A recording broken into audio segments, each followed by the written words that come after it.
All right, folks, we're back in business. Welcome, welcome. Another year, another quarter.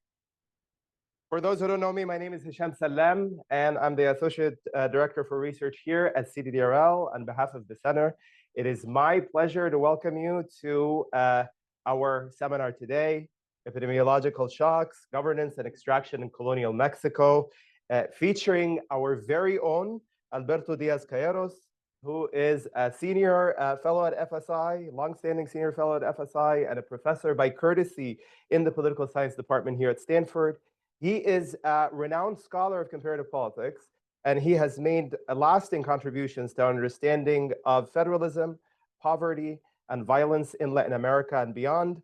Alberto's research, teaching, mentorship, as you all know, have embodied a long and very intentional commitment to building knowledge on how to achieve inclusive governance, social justice, peaceful coexistence, and respect for human dignity. His book, Federalism, Fiscal Authority, and Centralization in Latin America, builds on his award-winning dissertation and remains a must-read for students of federalism and political economy of decentralization and nation building. His more recent books include The Political Logic of Poverty Relief, Electoral Strategy, and Social Policy in Mexico, co-authored with Federico Estevez and Beatriz Magaloni, and published by Cambridge University Press.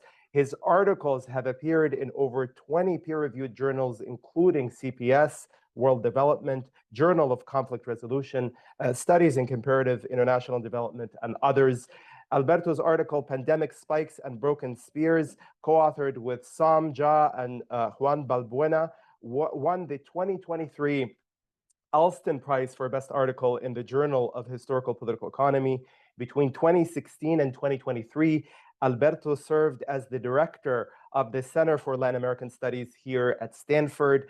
That's a pretty long sentence, Alberto. 2016 and 2023. And before joining the FSI faculty in 2013, he served as the director of the Center for U.S.-Mexico Studies at UCSD, and he previously taught at UCLA. He has been an invaluable source of mentorship for students of politics and Latin American studies here at Stanford and beyond.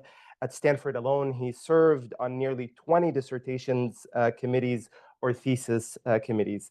Alberto holds a PhD in political science from Duke University, which he obtained not that long ago, right? Let's just leave it at that. And okay, so here's how it's gonna go. Alberto will present for about 35 to 40 minutes or so, after which we will open it up to Q&A. If you have a pressing question to pose, please wait until the Q&A session actually starts. Even if I have a clarifying question, Hisham, yes, even if you have a clarifying or a so-called clarifying question, which is often not really clarifying and not even a question to begin with. So thank you for abiding by the CDDRL way. Without any further ado, Alberto, it's all you. Thank you so much. Thank you, Hisham.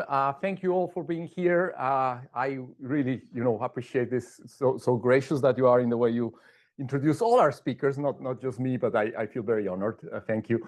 I do want to say one thing that is not in my CV, which is that over the last few years, I've been part of a group called Otros Saberes, which is a group of Latin American scholars who work on the fringes of the discipline, of any disciplinary concern. They work on other knowledges from indigenous peoples, of Afro-descendants, social movements. I happen to be the co-chair of that.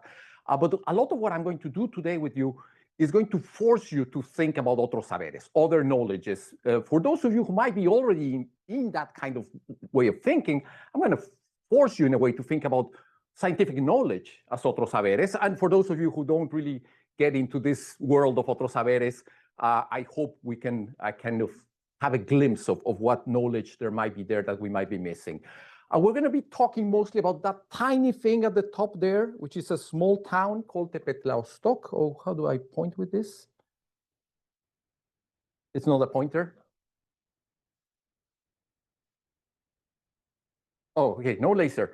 So I'm going to talk about this tiny place over here called Tepetlaoztoc. You have never heard of it. It's a tiny place, 5,000 inhabitants today. And I'm going to force us to think, even the perspective of this map puts the East on the top, which is the way indigenous maps are always done. That's a conventional cartography for indigenous mapping. We're going to talk about a lot of things, and I have a lot of slides, so I'm not going to let anyone interrupt me. I'm going to keep on going. But we're going to talk about why the mortality was so high after the Americas were invaded by the Europeans, according to the Berkeley School of Historical Demography, a 90% decline of the population. Not a complete wipeout like in the Caribbean. So that is important. I'm going to try to adjudicate between something which is kind of the Black legend, this idea that comes very early on after the conquest with Bartolomé de las Casas being the main exponent, sort of in a way the forefather of human rights thoughts. And I'm going to play that against this virgin soil hypothesis, which came from work by Crosby. McNeill is probably the more popular version of that, which is indigenous people were just not immune. They were not prepared for all these diseases. In the end, they died, but it was not a man-made killing of people. People died because they were just not ready for this. And guns, germs, and steel is probably kind of one of the big reference for that. I'm going to talk about one particularly political institution. This is the Encomienda. And one of the challenges I want to pose to you is the possibility that there is something worse than slavery. And Encomienda might have been the kind of institution that would be even worse than slavery.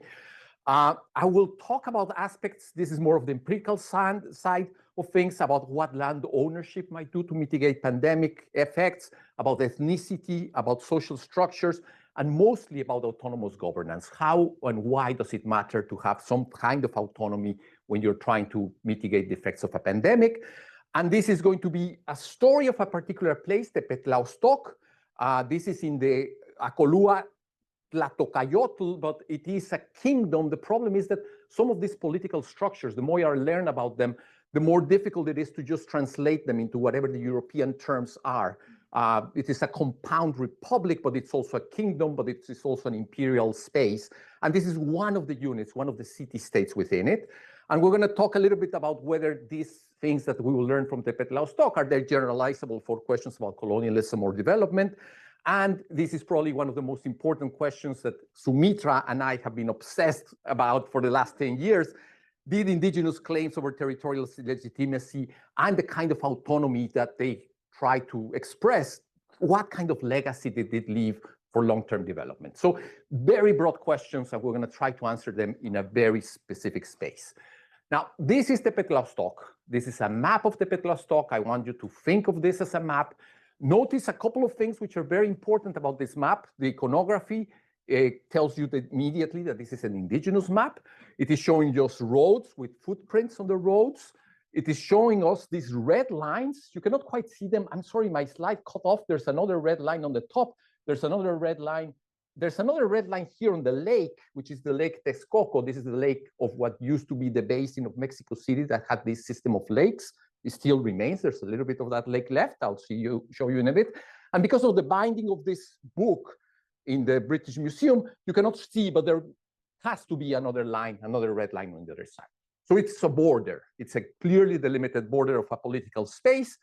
You have place names. These things over here are place names. And each of them are these kind of mountains, which is a very clear depiction of a political unit. It is an Altepetl, which is a city-state. So you see also there's hills, there's natural environment being shown in this.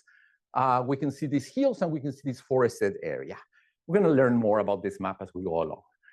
So the kind of questions of development and historical political economy, that literature that has really blossomed in the last 10 years or so, you know, the kind of things I'm worried about is things like whether European conquest, you know, what kind of dislocation it produced in this radical transformation of the pre-colonial empires and the city-states. There's a little bit of literature on this, but it's only emerging. I think it is a transformation from these city-states called Altepetl, Altepeme is the plural, which became then pueblos. Today, if you travel to Mexico, you see all these pueblos. Throughout Latin America, you see all these pueblos. Those were actually originally indigenous city-states, most of them. There's this political institution, the Encomienda, which in theory entrusted indigenous communities to individual conquistadores. And this institution resulted in a huge dismemberment and fragmentation of prior political authority. The Encomienda was peculiar because it did not really give a right over land. It did not really give a right over labor. It actually gave tribute. It gave it was a capitation tax that could be extracted from here, from this community. And this is what conquistadores really liked, because they thought this is almost like becoming feudal lords of this space. And there was a kind of thing in between a fiefdom and some kind of, labor extraction regime. But again, the European categories do not quite make sense of what the Encomienda itself was. I will do a little bit of economic modeling here. I originally thought I was going to do mostly a temporal horizon thing. This paper, I started working on it 2 years ago. I kind of stopped working on it because I could not figure out how to solve some of the issues in this paper. And by now, I think I understand more the problem, and I understand more the literature and the issues that I think I can solve it. But I'm going to show you this Caldor-Pacinetti class compromise model, which is the way we're going to think about this, about rent extraction. The data we're going to be looking at is data that will come from legal, census, and cadastral records from this specific town, Tepetlaoztoc, which is a polity within the Acolhua Kingdom, which is part of the Aztec Empire. The Aztec Empire is a misnomer. It's actually a triple alliance, and one of the members is Texcoco, which was the capital of the Acolhua Kingdom. We're going to talk about demographic change, about epidemic disease after the conquest with individual level estimates. No, actually, I was hoping to have them ready. I'm still working on the stupid data. So you will not get individual level, but you will get the household level epidemiological models, okay? Now, Tepetlaoztoc, okay, what does that mean? And I'm kind of wanting you to think seriously about even things like this. What does it mean to say this word Tepetlaoztoc? It's not just any name. Oztoc means cave for the indigenous peoples of the Americas, not just the Nahua people in central Mexico.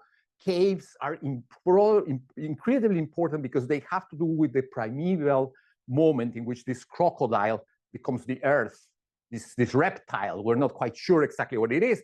So therefore, caves, you see all these toponyms with Oztoc as the particle, they always have this primordial reptile. And these are points of communication into the sort of the entrails of the earth. Tepetl means really, for any Mexican, probably knows the word petate. Petate is a straw mat, but Tepetl is a mountain, and the reed is the petate. So Tepetlaoztoc, where the symbol is here, it is this straw mat with this Oztoc, with this cave. Incredibly important place for the pre-Hispanic world for reasons that have to do with this object here, which is obsidian.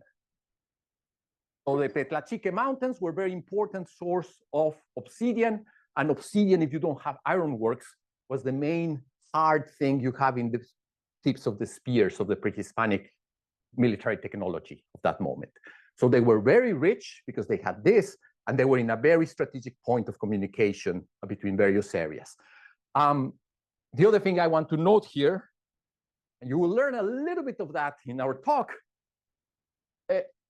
Aztec glyphs are actually like Maya glyphs, both phonetic and ideographic. And for example, here, this is the document that I'm going to be talking about. Tepetlaoztoc is shown as the petate, is shown as the crocodile, but you also get this little like mouth and these little teeth, which are the particles ten and pen, because these are phonetic syllables. So the scribe who wrote this for ignorant Europeans tried to make sure they would understand this is Tepetlaoztoc. Okay? They normally would not write it like this, but they wrote it like this for the Europeans to understand. Tepetlaoztoc shows up in one place, which is this Museum of Anthropology huge stone called the Gladiatoral Stone. There's a reason why this gladiatoral stone will be important in a minute. No, in like 10 minutes, 15 minutes. But this gladiatoral stone of an emperor of the Aztecs called Tizoc actually shows Tepetlaoztoc here, the reed and the reed mat and the crocodile, and this warrior has been subdued by the Aztecs. So Tepetlaoztoc has been conquered. Actually, this is a lie, fake news. Tizoc was a terrible governor. He probably was murdered by his own people. He really failed in most of his enterprises. And this gladiatoral stone of Tepetlaoztoc is the only source that claims that Tepetlaoztoc was conquered by the Tenochtitlan. In fact, most likely Tepetlaoztoc was just part of the empire that was conquering other people. Other sources tell us Tepetlaoztoc does not show up in Tizoc's conquests. And I'm working on a paper with Jose Sabao about this kind of questions about what kind of political authority, and what kind of role the rulers have within the sort of pre-Hispanic world. And one of the things we're finding is that the most important role of a ruler had to do with war making. These are city-states that are in intense competition with each other, and a lot of what's going on is about war making. Okay, now the literature of what I'm going to be talking about is huge, okay? Huge in different ways. But the thing I want to stress here is this last part over here. So we have some literature. They got the Nobel Prize, deservedly so. But I would say that literature is still very imperial, colonial, and European, okay? It is great literature. It is great work. But the work that is most interesting now, actually, a lot of it is being done by our students. And this is the incredible work of Francisco Garfias, with Emily Sellars, Lachlan Magnanimi, the great book by Agustina Paglayan, Yumi Arias, Noel Maurer with Arroyo Abad has written an incredible piece about the Encomienda now that just came out. Emily Russell, Javier, some of the people are here in this room. But that is where, what has happened is there has been a move away from this very European to what has happened with historians, that historians are incredibly sensitive to thinking about the indigenous perspective on how they think about sources, how they think about the knowledge that we're gaining. So that's already happening in political science, although I would say that not enough. Now, I promised I was going to tell you about epidemics. One of the things that happens with the epidemics is that this is the conventional wisdom of what we know about what happened at the time of the 16th, 17th century. This work comes from Whitmore, Thomas Whitmore. It's a mathematical model, actually, with very sophisticated estimations, where he basically says, yes, you can see all these epidemics. You can see this constant decline. There's a series of things which are kind of odd and complicated about this story. I'm going to tell you a little bit about them in a second. And we're going to reconstruct this kind of line for Tepetlaoztoc, for the specific town of Tepetlaoztoc, with very high quality data. One of the things which is troubling is, I don't have time to really run through this, but it is that by now we know a lot more about the pathogenesis of virus than we knew when historical demographers were doing a lot of this work. And we have not updated this kind of work with what we know today. For example, the kind of things that we know now is, these are dendrograms, so these are genetic distances of everything coming from bacteria all the way to viruses. So it turns out that there's a lot of viruses, like the influenza virus, the mumps, the flus are here. I forgot to add here, measles is also here. These are all genetically very, very close things. There's something that is the most important epidemic I'm going to be talking about, which is Weykokolitsli. It's probably a hantavirus. And that one, all of this, most of this, not all of them, but probably were already there in the Americas when the Spanish arrived. The kind of thing that the indigenous peoples were not ready for were things like this, the smallpox, at a huge genetic distance. So we know a lot of things now about the evolutionary biology, about viruses. It is possible, there's a paper about this that claims that indigenous peoples were dying from salmonella. Very unlikely, but that's what that paper claims. These things probably already were there. Typhus might have been a new disease. Even the Spanish themselves were characterizing it as a new disease. And then we know, for example, these are all, I'm giving you the indigenous names of the viruses. So these are scholars, medical doctors, we would call them, of indigenous. We even know their names, for example, here they are. And they are telling us, oh, we know what this disease is. We know what this disease is. We know what this disease is. Okay. Now, the problem with a lot of this is that we often kind of have this dismissive, I think, approach to how we think about development, in that there is incredible sophistication in how people have thought about plague, for example, in Europe, and we have not used that sophistication to think about epidemics in the Americas. So in Europe, we have this very great work, for example, Pistoia and Prato by Carlo Cipolla, which tells us a lot about how communities in northern Italy or central Italy try to contain disease, even though they have no theory about virus and about how it actually worked. there's a lot of questions also that emerge from that, all this data that was produced 70 years ago. Some demographers, that McKay is actually a very interesting guy. He's the head of IPUMUS International. So he's a big deal, but he has written, based on a lot of work by this Italian demographer, Massimo Livi-Bacci, in which they say any demographic model that makes sense cannot make sense of that graph I showed you before. Any reasonable demographic model would not be able to put together data, the simulations that would end with that kind of shape. So the kinds of things I want to know is a little bit, we're going to look at one epidemic in 1545. We're going to look at how mortality risk is determined by things like assets, whether you are a renter of land, which were called mayeques, or you were a member of the Calpulli, which was the communal land holding, but with individual plots of land for individual farmers. We're going to talk about ethnicity, because these communities actually have a majority of Nahuatl-speaking people, but there's also Ñañú, which is the correct name for the Otomi people. Otomi is actually how the Aztecs would call their, neighbors, their Ñañú neighbors they didn't like, and it was the despective name. We actually have to do a lot of this process of rethinking even how we name the indigenous peoples we name with their own name rather than the name imposed by the conquerors. And the same thing, we're going to look at some differences between the nobles, the noble class, which are the Pili, and the Maseguales, the commoners. So we're going to be able to do a lot of that. We all went through the pandemic, so we're very familiar with these kind of things. We know all these nice epidemiological models and how disease spreads, etc. But as I said, Livi-Bacci and McKay, they actually question a lot of the assumptions about the way a lot of the knowledge about epidemics in the Americas looks like. Even things like smallpox, 1492, that's when Columbus arrives.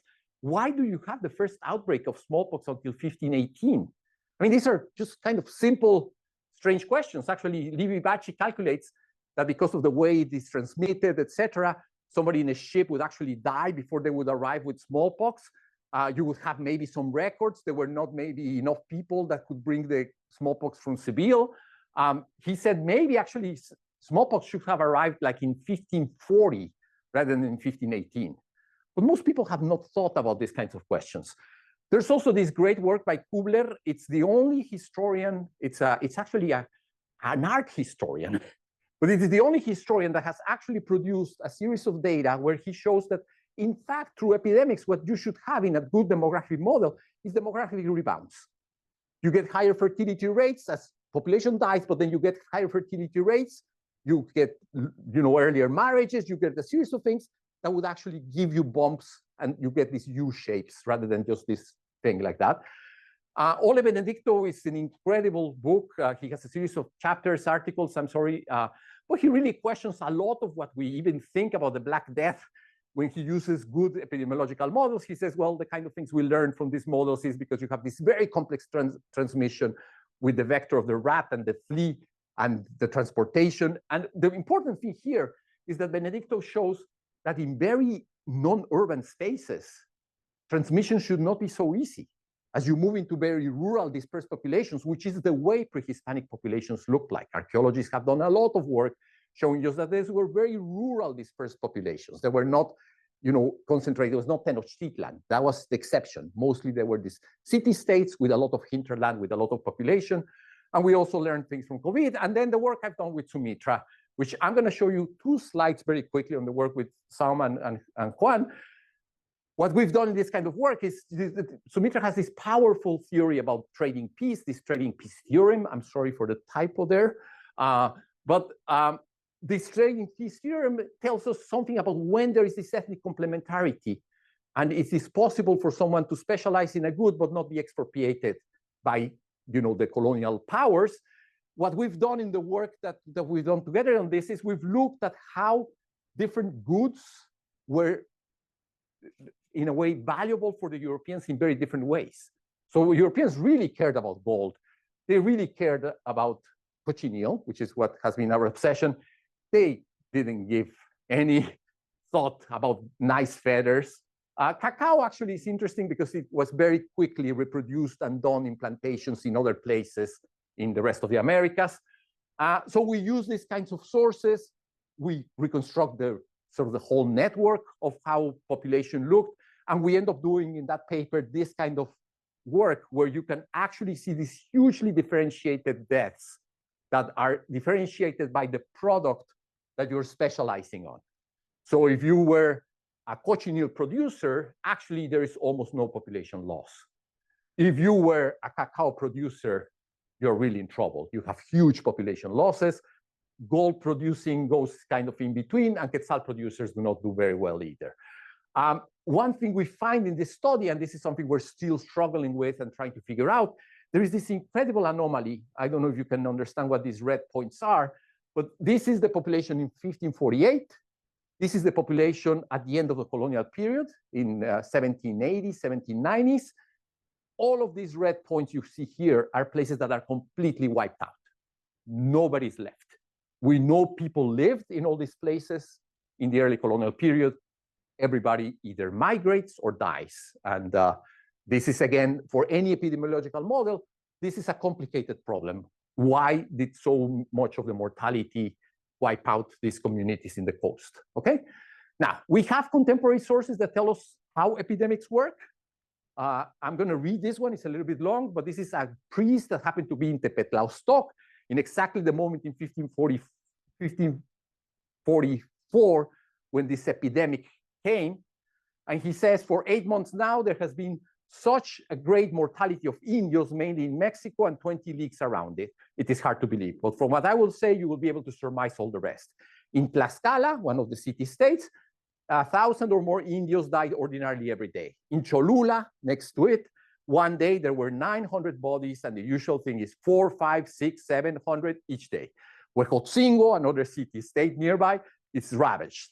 Tepeaca, which is a little bit further south, to the southeast, it starts now. And Dosis has traveled around Mexico and within, and it spread ahead every day. Typical epidemic process.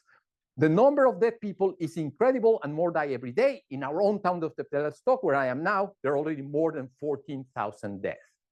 So he gives a very precise number, okay? Now, this is a priest that was sensitive to this. This is a European, this is a European source of a little bit later moment. I don't have a 1542 depiction that shows you this. This is a second epidemic in 1576. This is the European viceroy reporting to the king about this epidemic in 1576. This is the indigenous people's annals. It's called the Aubin Codex. It's in Paris. And the indigenous scribes, the indigenous scholars are reporting on what happened in year 1576. In this one, they say, we got sick of this hemorrhagic fever, Kokolitzli. We had actually previously, our lords had been imprisoned. We never know why they had been imprisoned.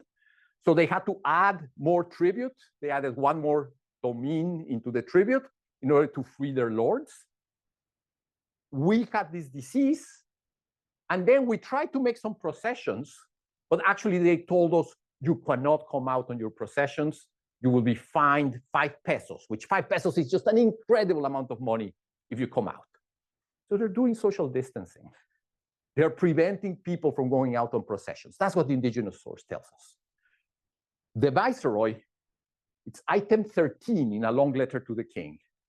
Item 1 is, I'm sending you silver. Item 2, things are fine. Item 3, please send us more wine. Item 4, blah, blah, blah. Item 13, by the way, a lot of people have been dying from this plague. Item 27 or something like that in this letter, it would be maybe a good idea to consider bringing some slaves for the mines. That's it. That's the European source, and this is the indigenous source. Okay? We know indigenous peoples, and this is something I've learned from a lot of the work with Sumitra. We know indigenous peoples knew about epidemics, and we have sources that tell us that one of the things they did is storing granaries, because usually these epidemics came together with famines. And they also had this cyclical pattern, which might have been about El Nino climatic shocks on agriculture. So we have sources that tell us, no, actually indigenous peoples would store, and many of the things that the Europeans probably interpreted as tribute were not tribute. They were food that was being stored by the Aztec rulers in order to be ready, according to the sources, for 20 years of drought. That's the kind of storage that indigenous peoples had. We also know, I mean, this is kind of behind us there, but this is Tezcatlipoca here, up here, I'm sorry, in this source. Tezcatlipoca is the god of the near and the far. You can only see him if you use one of these obsidian mirrors. So I'll pass it around. And these obsidian mirrors are the places where you can actually see Tezcatlipoca. And Tezcatlipoca is the one that is sending diseases like epidemics. And then we also know, I'm sorry, I'm putting this as a small one, but we know, for example, in the sources that sometimes indigenous peoples will sell themselves as slaves in order to survive when they had famines. They would sell themselves as slaves only temporary. Slavery could not pass from one generation to the next. They would sell themselves to the indigenous peoples in the coast. And then there's a story where Moctezuma actually buys back all the noblemen that had to sell themselves as slaves in the 1412, 1415 epidemic. Okay, now we get back to our nice map. I know I'm running out of time. I am going to get to the data. But this is, again, what we're going to be looking at, this particular place. And this particular place happens to be very well studied. So I'm really building on a lot of knowledge that comes from archaeologists, that comes from people who have looked at nutritional content and carrying capacity of the land, sort of food security kind of work. We also know a lot about, this is a lot of work done by Barbara Williams, in particular with her co-authors. We even know these mathematical models that I'm going to show you in a second. And even a local historian has this great book about this place. So this is a place that we know a lot about. Because of my obsession with maps, the first thing I try to do is geolocate all this map into current spaces, think in the very traditional, well, traditional, I should not call it traditional, in this modal way in which we do a lot of this historical political economy work, which is, I'm going to see how rich or poor people are, how poor they are in these particular places. I have geolocated them in this map. I know more or less the road network. I know where the rivers are. So I've created the modern version of that map, and I'm going to figure out, why so many people died. This was not the way to go. This is the kind of thing I did not understand 2 years ago. The way to go was really to use the sources, the indigenous sources. And what the indigenous sources tells us, this is a document where it is in the British Museum. It's called the Memorial de los Indios de Tepetlaoztoc, to the Spanish monarch against the encomenderos, against this kind of semi-feudal institution. And it is shown with aquarella figures. They're not really aquarella. And it has comments written on it. Usually the comments are glosses made by probably the same indigenous people for the benefit of the Spanish. They could read it. The Spanish are the ones who cannot read it. And what this document shows us is all these abuses by this encomendero Gonzalo de Salazar. It tells us all these censuses of population. We can see these two major pandemics, the 1545 one, 1544-45 one, and the 1576 one. And we also see these judges that come in, sent by the Spanish crown to mediate the conflicts between the indigenous peoples and the encomendero, moderating the tributes. That's what the document tells us about. What do these documents look like in general? These are the kinds of documents. This is a fragment from, it's in Berlin. This is called the Humboldt fragment, number 6, I think. This is the town next to it, next to Tepetlaoztoc. I do not have a document like this for Tepetlaoztoc, but it gives us a sense of what Tepetlaoztoc might have looked like. It had a central area. This one is actually an autonomy, Ñañú settlement because of the thatched roofs. They're not, flat adobe, kind of adobe. They're not flat. So we know the ethnicity because of this. We know they have like this central palace. It was a palace of justice. It was the Tecpan, where the ruler also lived. We get the roads, and we get even plots of land with measurements. I don't know if you see these are numbers. They're telling us the size of this compound. Tepetlaoztoc must have had something similar. The kind of thing that we have as sources, this is the Humboldt fragment number 8, okay?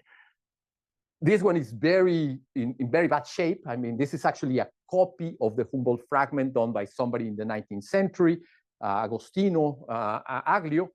We actually just purchased in our map room an Agostino Aglio, thanks to our librarian, Latin American librarian, Adan over there. But this is a copy. And what Acolhua here is copying is a land cadastre from the indigenous peoples of the Tepetlaoztoc. The land cadastre tells us what they're planting inside. They tell us that in these pieces of land, they also have, for example, magueys on the side to produce pulque. It also tells us that in this one, they have gallinas de esta tierra, how are they called? Guajolotes, turkeys. They also have turkeys. So it's giving us, and it's telling us who, with his first name, Luis Netlacabuji. And he is living here in this particular plot. And then you get, for example, this other one, who is living in this particular plot. And we're even getting these tiny things up there. Those little flags are actually numerals. So we're actually getting, that's the number 20. So we're getting 20 of whatever is being counted over there.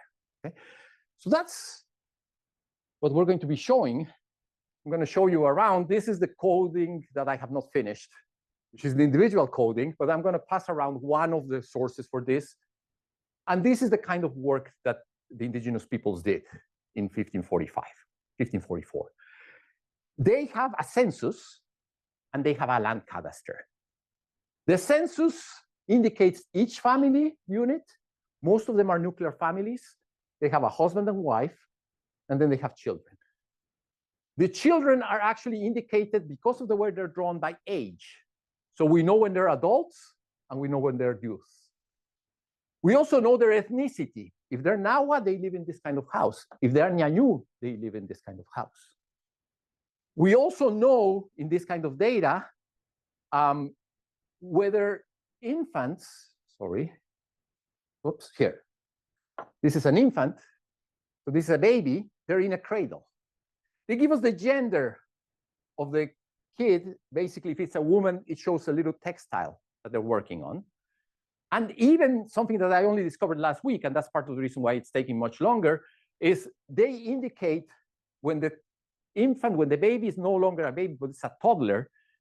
Maybe you'll find the one when you look through the book, the toddler's feet are outside the crib. Okay, so we know infant mortality rate, we know under 5 mortality rate, we know the mortality. It turns out I didn't really understand it. This is a widower, because he's crying and he's alone. He has a teardrop. These are the things that took me more longer when I started realizing what I needed to do. There's some of them, this page doesn't have any of those, that have a footprint underneath, and it means that that part of the family has migrated. We even have migration data. And we also have the family structure. We know this is a compound family. Well, this one is just a couple. This is a nuclear family. Oh, and we have old people with wrinkles. So the mortality, how do we know mortality? 5 minutes. Okay, I'm gonna hurry up. Mortality shows up because of the darkened faces. Because this census happens to happen exactly in 1545 when this big epidemic happens. Just sheer luck that we were able to have this cadastre. These cadastres exist in many other places, but this one in particular happened in that moment of the epidemic. And we know exactly, for example, in this household, everybody died. In this household, 3 of them survived. So we know exactly how many people died. The mortality looks huge, okay? This is the percentages of the different units, which this is divided into smaller units. These are number of families. You have some of the data on the population and the mean deaths, and the standard deviation. You have a mortality rate there at the end, but it is very differentiated. Different places have different mortalities. Turns out that I did not understand this until the last 6 weeks. I've been working like crazy on this. And one of the problems we have is one of the codexes, the one I'm showing you, kept on being used for the next 30 years. And they would blacken faces beyond the pandemic. So that's why we have like a 70, 80, 90% mortality, while the other source, which is called the Vergara Codex, half of the documents are in Mexico, in the Vergara Codex. The other half are in this one, which is this is the Asunción Codex, that's in Mexico.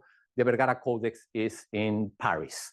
So half of the cadastre is in one country, half is in the other country, but one of them was not used beyond 1545. So that one is actually the one that tells us what happened during the pandemic. Okay, so I have 30 seconds for this, so I won't explain it to you. But all I'm trying to show you is with the kinds of things we know now, we can do SEER models with the kind of high quality data we have here. This is the best SEER model I could fit to more or less make sense of the data that I showed you at the very beginning. And this one, in fact, one of the things that happens is the only way it can work is when Weiko-Kolizli, which is this disease of the 1540s and the 1570s, which probably predated the Spaniards, it was already there, it must have had a very high transmission rate. And the other thing, it must have lingered very long with people. Otherwise, the data don't make sense. I don't have time for this either. One of the things I did with this is I thought, okay, so this is about temporal horizons. How many people are going to die? How many people do you expect to die? If an encomendero has a longer time horizon or a shorter time horizon, they will try to extract more or less earlier. I ended up doing this thing, which was a bit different, which is this Caldor-Pasinetti model. I don't have to talk about this because it is kind of a crazy idea. But it turns out the nice thing about it, this is 2 weeks ago, I asked Claude AI to write this model for me. So what I asked it is, could you do a Caldor-Pasinetti model augmenting land? Can you make sure it is a class-based model where there's capitalists and workers, the workers save less than the capitalists? You end up with this golden rule of economic growth, but you also have this very particular property of Pasinetti models, which is that the savings and therefore the rate of growth of the economy, of capital growth, depends basically on the savings of the rich, of the capitalists. It does not, this is Przeworski and Wallerstein wrote a wonderful thing about this. This is Claude AI. So I said, give me a tax on labor, give me the properties of the tax on labor, and it tells me there's going to be higher growth from increased savings, but lower worker welfare and enhanced antagonism. Give me an epidemiological shock. Okay, I'm sorry, we're economists, you're out of work. Okay, now, why do we want this? Because we also have the land cadastre. We know the relationship between land, the epidemic shock, population, capital accumulation, and rent extraction. And we know the mortality. We know all these things. So these ones are incredible because what they tell us is they tell us just the size of the perimeters. There's a second one that gives us the land area calculated. So they also have the land area. They sometimes tell us some things about the quality of the land. This, for example, is very bad land. It's mostly like sand. This one instead has a river. This one is more like a hard, sort of rocky thing. So we know the quality of the land. We know the exact measures of the land. So then this looks like this today. This is Google Earth a few days ago on this same area. It turns out this historian, Johnson, has actually, I don't know if you noticed, but some of the plots are kind of irregular shaped. Okay? And because they're irregular shaped, you can actually fit some of those plots to the satellite images, or in this case, he did it with 1970s aerial photographs, and you can reconstruct the whole land area. So you can know where this guy, Cyprien Quesil, who was a Ñañú, he had this plot at the very bottom. I'm sorry, it's cut out, it's here. But Quesil also has this plot, and also has this plot, and also has this plot. And we also know some things about the quality of the land. We also know, I'm sorry, yeah, here. These two plots have these red lines. And the reason they have these red lines, colored with cochineal, by the way, some. But these two red plots are actually land that is owned by the nobles, that is worked by this guy for the nobles. Okay? So now we can run this epidemiological model. Okay? This took a lot of time. I'm sorry that it's such a small table. But basically what it tells us is the mortality rate is about 60%. That's kind of, it's an OLS. We could do like a, Poisson distribution, whatever, but it's an OLS. 60% mortality rate overall for 224 households where you have complete records on everything. 77% in Asunción, which is the record that kept on being used for 30 years or 25 years. 43% for the exact epidemic shock. So we kind of know that. We also know that if you have more plots, you have a third less persons die in your household. So more plots. Why does it matter to have more plots? Because Bates was my professor. It's diversification. You actually have a plot that is in one spot, a plot that is in another spot, and those have variation and they diversify your risk. The plot area is actually positive. I was very puzzled by this. Why would you have a positive effect of having more land? It turns out that this is David Ricardo. When you have more land, it's usually that you have all this very bad land that is kind of on the fringes. So one of the reasons I have not been able to finish this paper is that I'm now coding the land quality. And that's taking a bit of time. The Otomi or Nyanyú peoples, they are more likely to die. And it comes mostly from the Vergara Codex. So that means it is mostly in that epidemic shock, in this household, which have 5 members per household, 1 extra person is dying if you are from the ethnic outgroup. Widows, when they're the heads of household, we know that. We know when widows are widows, these are women, they do not have a higher mortality in their households. And then this one is really striking. This one was the one that took me the longest to try to figure out. So I know this is not identified. I know this is, but it's not identified, but is it really endogenous? I mean, I'm going to ask people to give me an answer about that. I mean, would people have become more Nyanyú because of the epidemic effects and therefore they have selected out into living in this? Come on. I mean, I think it's okay if it's an OLS, but this red is the red. I called it red because it reduces the mortality, okay? I didn't call it being a tenant that is farming for the rich, for the nobles. It is actually a negative sign, and for a long time I was trying to figure out why on earth would you have a negative effect? And it's a strong effect, you know, 1 less person dies in these places. And it is possible that what happens is, I mean, that's the best hypothesis I have right now, relations of reciprocity with the rich noble that you work their land for might have saved some of your people, because then you had some extra food when you were also facing famine at the moment of these epidemics.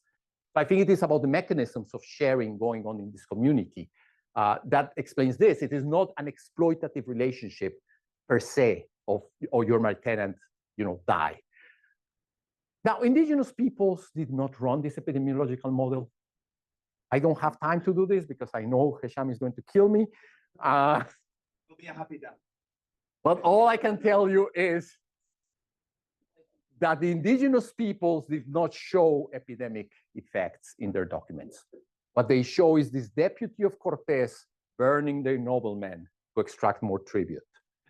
What they show is then this negotiation going on between their lord and the next encomendero. This is a captain of Cortes who comes in and becomes the next encomendero. And they seem to be negotiating. That's the way I interpret this, what the tribute should look like. This is the demographic counts, actually. I don't have time to show you. The next encomendero is ruthless and horrible, Gonzalo de Salazar. He just beats them, you know, bloodies them, etc. These are his deputies.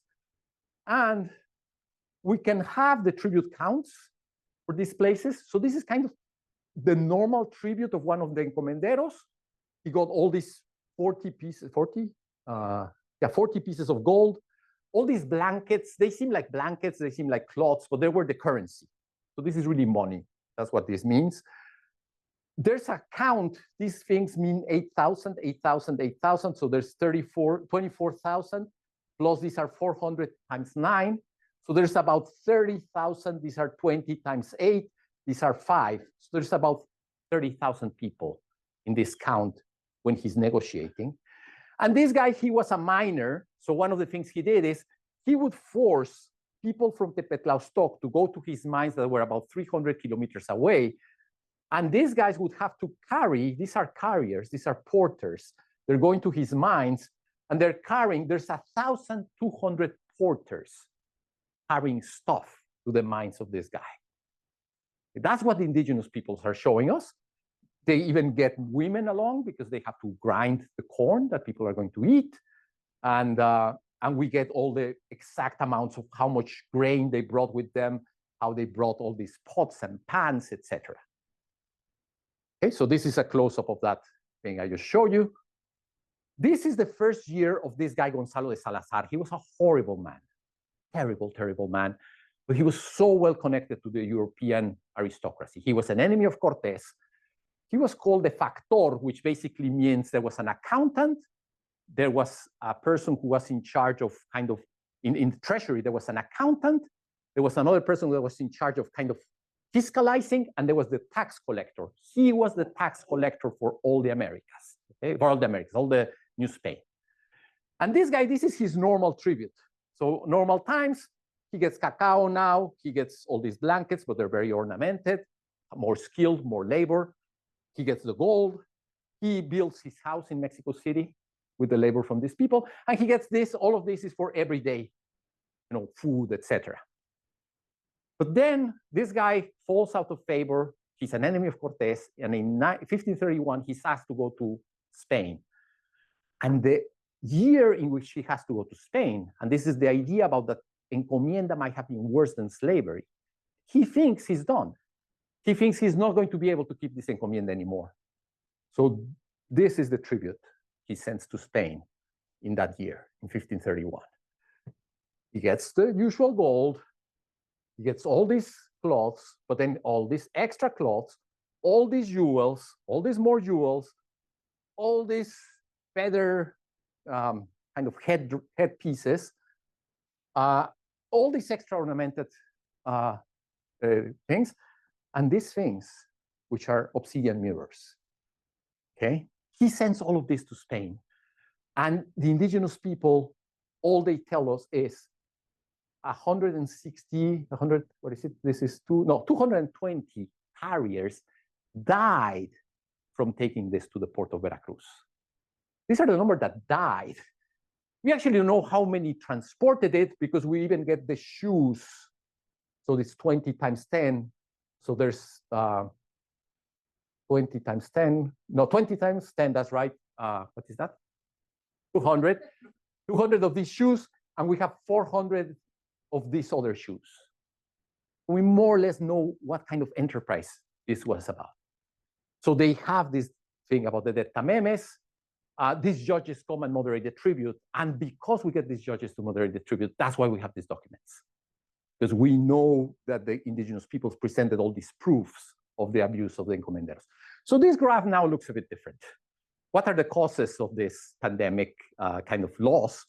Is it really the pandemic, or is it what the indigenous peoples are telling us that is the reason why they're dying? Tepetlaoztoc, it takes them until the 2020 to recover the 30,000 inhabitants it had in the pre-Hispanic time. Is this a story only of Tepetlaoztoc?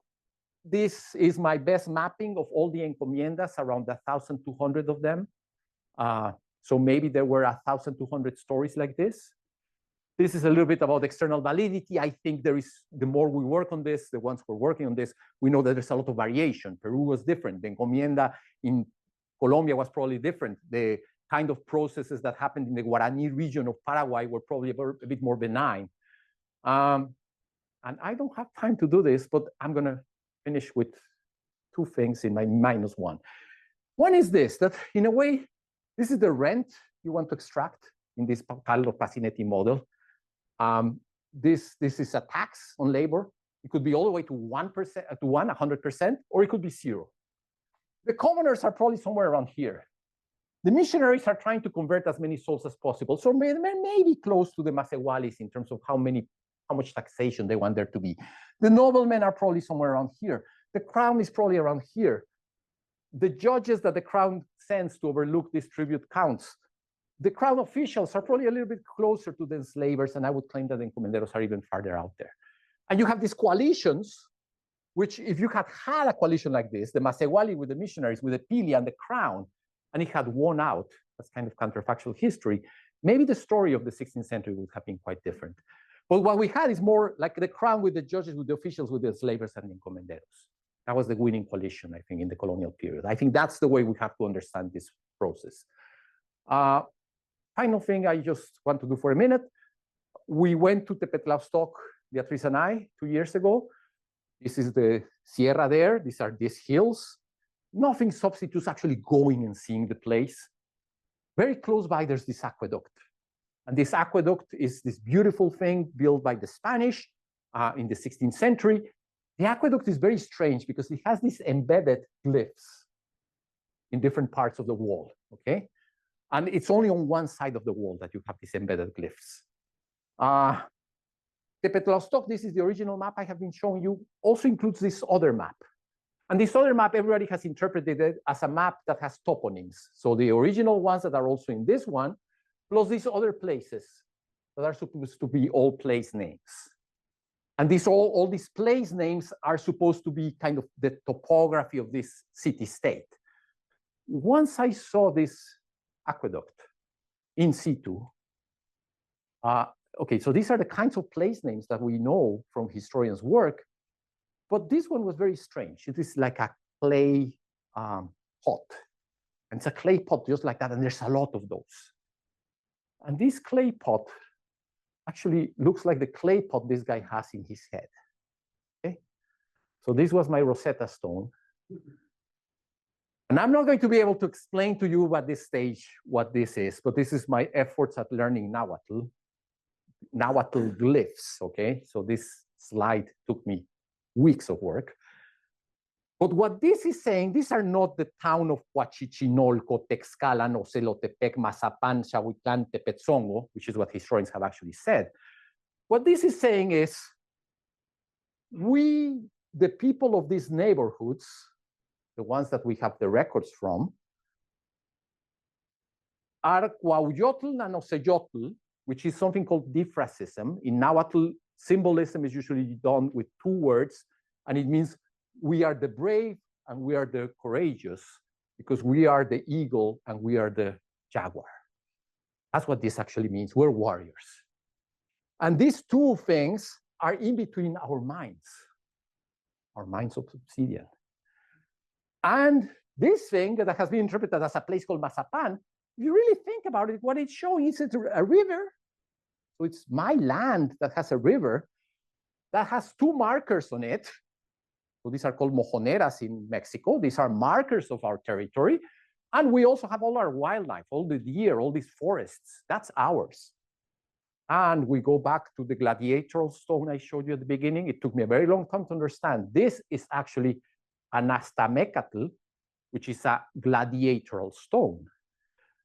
This is our land, which might be arid. You know, it's all this arid land. But whoever comes here, this actually symbol here means the Tzontecomatl, which is, you know, that central Mexico had all these heads severed, put together in something called the Zompantle of all the warriors that were killed. This is what this is. This is a head severed from a body. So what this is, it's a warning saying, we are brave, we're courageous, we're going to defend our land. Our land might be arid. Wait, you're going to be fighting us in a gladiatorial stone, and we're going to kill you. Thank you. Thank you so much, Alberto. We have a lot of questions for you. So we're going to try to have an inclusive discussion. And by that, I mean, don't ask all the questions. One question a person. Let's start with you, Eric, and then Javier. This is absolutely fascinating, Alberto. You've got to have a hyper inquisitive mind to do this kind of research. I was going to ask, you know, the title of the paper is Shocks, Governance and Extraction.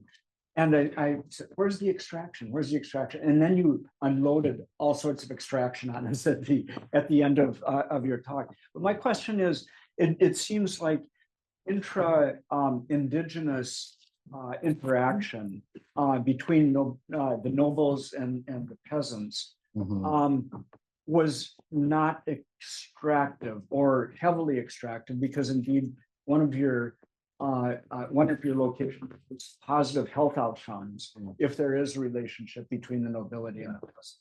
So if you could just elaborate a little bit more on what that relationship looks like. Yes. Do you mind holding off on an answer? We'll add two more. I'm keeping a list, by the way. So you have a question, just gesture at me. Javier. Yeah, I'm also going to add to the congratulations. Like I felt watching an Indiana Jones movie here. I would like to hear about the potential biases of these indigenous sources. I mean, I can understand the many virtues that result from looking at them, But what can you tell us about timing that seems to be related to the specific political juncture?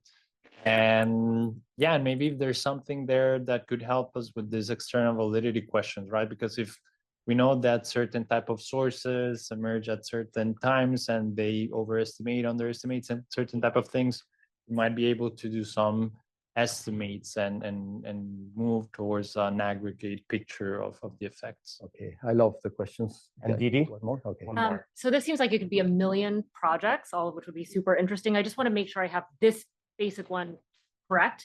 Are you trying to explain a big demographic collapse and argue that instead of an epidemic, it was institutions? Or, is it those two things being pitted against each other, or is there an interaction there? And if so, like, it could be fleshed out a little bit. Concise answers will get Concise you more answers will confidence. get me more comments. I think in the epidemiological models that people do today, one of the things we know is, for example, if you're malnourished, if you have all these stress factors in your population, you're going to get more likely to die. You're going to get more likely, transmission will be more likely. Transmission was also probably driven by things like the Spaniards forcing people to move to different places, etc., against their will, against their traditional modes of. So what I would say is that a lot of what I think I can show is that even though similar to the pandemic that we just lived through, you can have millions die from the pandemic, or you can have thousands die from the pandemic. And it depends a lot on the social, political, and economic kind of response that are social. And by the time the Italian city-states had already been doing this, the Spanish treatises on health already say you can do things like distancing, etc. And even the indigenous sources tell us that they understood these kinds of things. On the question of bias of sources, I love the question. What I would say, just very simply, is almost all the work on this comes from the tribute counts that were done by the encomenderos. The encomenderos have every incentive to claim that there's a bunch of people living there that they should tax. So a lot of the knowledge we have comes from these tribute sources. So it's almost like we have the information that comes from the tax records without knowing about what firms are actually doing. And if the firms, are lying on their tax records or are trying to get out of taxation, etc. So I suspect these sources are a bit less biased. And the other thing I would just mention is that we do not have a very complete record, but what we do know is there are things like these census cadastres everywhere in central Mexico. It's just that the surviving ones are probably like 5, 6, 7 places. So I've contrasted, for example, one in Morelos that is done at a different timing. The dead people in that one are mostly children and infants, which makes sense with kind of development. We know, 20, 30% of the deaths will actually be, the mortality is going to be 20, 30% on that age cohort with kind of typical death tables. And this question of risk sharing, I think, is really what is crucial. I think we have a lot of evidence that in this more, agriculturally based societies, we have a lot of mechanisms of risk sharing. And I think that's what it means when you see this relationship between nobles and peasants. Now, the nobles did want to be nobles. And I don't think they were just taken by these mystical ideas of, praising the sun or whatever. They wanted material well-being. They wanted to be there. And the conquest also disrupted a lot of their rights. And a lot of what happens in this century is you see a lot of records showing the nobles trying to uphold their rights, both against the Spanish and against the breakdown of the whole social structure that was the pre-Hispanic one. Sorry. All right, next round, I'm gonna lean on everyone's generosity to be as concise as possible so that we can get as much input as possible from the group. Simone? Yes. My question kind of builds on Xavier's maybe a little bit. So you've mentioned in a couple of instances in these documents, places where information would be encoded in one way that would only be legible to the indigenous people and another way, like almost translated to the Spanish. Like, could you use this to show where like they might want to provide information to the Spanish, or where maybe like the information is there's like some discrepancy? So it might give us a sense of like some bias or like some concealment or like some misinformation from the side of the indigenous people. Meredith? Yeah. So I was taken by, as some other questions have suggested, that there's so much here that it was sometimes hard to see what the thread is. So on the one hand, the main discrepancy that occurs to me, or not discrepancy, but sort of mystery, is that you have, I think it was a priest who was giving the precise numbers of, 14,000 dead in his village and so forth. And at the same time, you have these indigenous records that suggest that the real killer is this Encomienda system and taxation and tribute. And thinking of perhaps overly much COVID, those things move in tandem. So if you have a lot of people dying because of pandemic, and you have a system in which you early on said that if you have a private plot versus a communally shared, semi-private plot, and so like the death rates, mortality rates vary by those. One could imagine economic shifts, which gets to this question you're asking about, the sort of endogeneity possibility, in which people become able to have private plots and then perhaps to have to pay tribute directly. So this could be an issue of socioeconomic status of those indigenous people who are actually writing these reports, that maybe they're people for whom the tribute matters more because they're actually being directly taxed versus, grunt workers. But it could also be the shifts that come from the economic dislocation of a pandemic. So can those things go together? And one more concise question from Brett. This is all just really fascinating, and I sort of don't know where to start. Except, I suppose, with the observation that, it sounds a lot like, Adam Hochschild, King Leopold's ghost, type of force public strategic interaction between, sort of Leopold, the colonial officers on the ground who are charged with basically sort of regulating rubber production, and then obviously sort of chiefs and people who are brutalized. And I guess I'm sort of curious to what extent you have data on the Encomienderos, so like the colonial officers, how much sort of variation there was in kind of the brutality with which they approached their jobs, and then also sort of what sort of variation in brutality sort of is sort of driven by various things. But this is extraordinarily fascinating. I mean, again, coming from DRC, there's like just nothing about, or at least very, very little about sort of variation and officer behavior, but then also sort of how chiefs on the ground may have defended their communities. This just seems extraordinarily rich. Thank you. Oh, you Alberto. So Simone, thank you for this suggestion. I think that's a very good idea. I have not looked at it systematically. What I can tell you is the one place they don't put a single gloss is on this last map that I showed you at the end. They really don't want, and I think even the aqueduct that I showed you, it took me a while to figure out, because even the historians that have studied this is a UNESCO heritage site, and they don't do much about it. They just say, oh, there's indigenous symbols on one side, there's a Christian cross on the other side. That's all you get. And the priest is overseeing the construction of this aqueduct. That Roman arch is a European thing.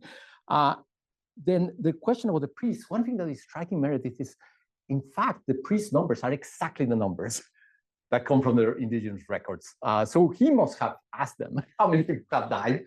And but one thing that I think you're quite right is Libby Bacci in his book, he has a book and a series of articles, but one of the things he says is, we've just been too bad at doing a lot of work that needs to be done about, okay, so what happens when you get this kind of epidemic shocks? Some scholars have found that maybe women were marrying at 25, which for sort of agricultural societies is very, very late. And that would seem to be part of the reason why you have this very slow rebound of fertility rates. Libby Bacci also mentions this idea that the indigenous peoples were polygamous. The priests turned them monogamous. That might have changed. Also, there might have been a change in gender balance. Here, I didn't find a gender imbalance, but that the supply of men might have changed. And then, of course, there was the sexual violence of the Spanish on the indigenous women, which might be another dimension of what's going on. And those children might have migrated to the cities. The final thing Libby Bacci mentions is that young men might have decided to delay their making of families, because as soon as you became married, you started being in the rosters for the taxes. So those men might have gone to the mines, might have gone somewhere and not formed families. And Libby Bacci, basically what he says is, we have not explored any of this. And the last thing is, I like what you said about Hochschild's book. One thing that Felipe Valencia says about his article on mission, he says, listen, when I get a finding, for example, that the mission might have been good for the Guarani peoples, all I'm trying to show you is that the mission was probably better for the Guarani peoples than, say, the plantations. But it doesn't mean that the mission itself is a good political arrangement, you know? And I think it's the same thing even with some of Melissa Dell's work on Indonesia, the Oken, and that paper is always very troubling to me because it seems to be saying, okay, plantations are good. Well, plantations vis-a-vis what? The question is about the counterfactual. So it's a plantation that is run by this efficient firm versus a plantation that might have been run by an inefficient firm. That's the standard of the counterfactual. So I think you're quite right in what you're saying about this question with brutality of the encomenderos and the variation. Yeah. We'll take 30-second comments and then from 3 people, and then you'll get the final word. Feel free not to respond to all of the questions and then respond to them after or in side conversations. My friend whom I haven't had the pleasure of meeting in the back. Mr. Hovios, nice to meet you. Alberto, this is Tour de Force. I really appreciate how you show factors that compound, but some factors are more decisive than others. And on that note, when we think about extraction, we have to think also of accumulation. So I wonder if you could talk about accumulation itself as a factor. And then Alex and then Luke. Yeah, relatedly, really cool presentation. I like that by the end you're doing archaeology. I'm still a bit confused about whether like it's wealth that is the main sort of economic variable that matters for mortality, or if it's some other characteristic about the economic structure that you think is most important. Luke, okay. Thank you both. I will keep this short. I'm curious about migration rates and whether you have crunched the numbers on that, and if that could account for some of the oddities in the data. For instance, if tenant farmers were more able to flee rather than just die.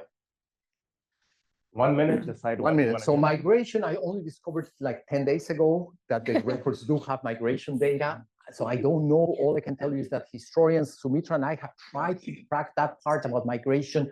Historians have basically said, we don't know a lot. We just know there was a lot of migration, for sure. These were very mobile societies. I think just on terms of Alex's question, I think the wealth, and in general, I think connecting it to Hector's question, the wealth was being accumulated, but in places like Mexico City. So for example, these sources always tell us in the pictograms, they show us the buildings that the indigenous peoples are building for the encomenderos in Mexico City. And then, of course, the whole story about the transfer of wealth of all the money that is moving away at the same way into Europe, you know, all this silver. But at the same time, I think one of the things that the work Sumitra and I have been doing on cochineal suggests that the story of indigenous agency is much more complicated. There are things that are not so easily expropriable, like cochineal, in which indigenous peoples did accumulate wealth and they were able to survive in a different way from the ones who did not have those sources of income. No, I hope that makes sense. But thank you so much, everyone. This was fantastic. Alberto, thank you for taking us on this journey. It's so educational. So, you're honored to be your colleague. Thank you so much.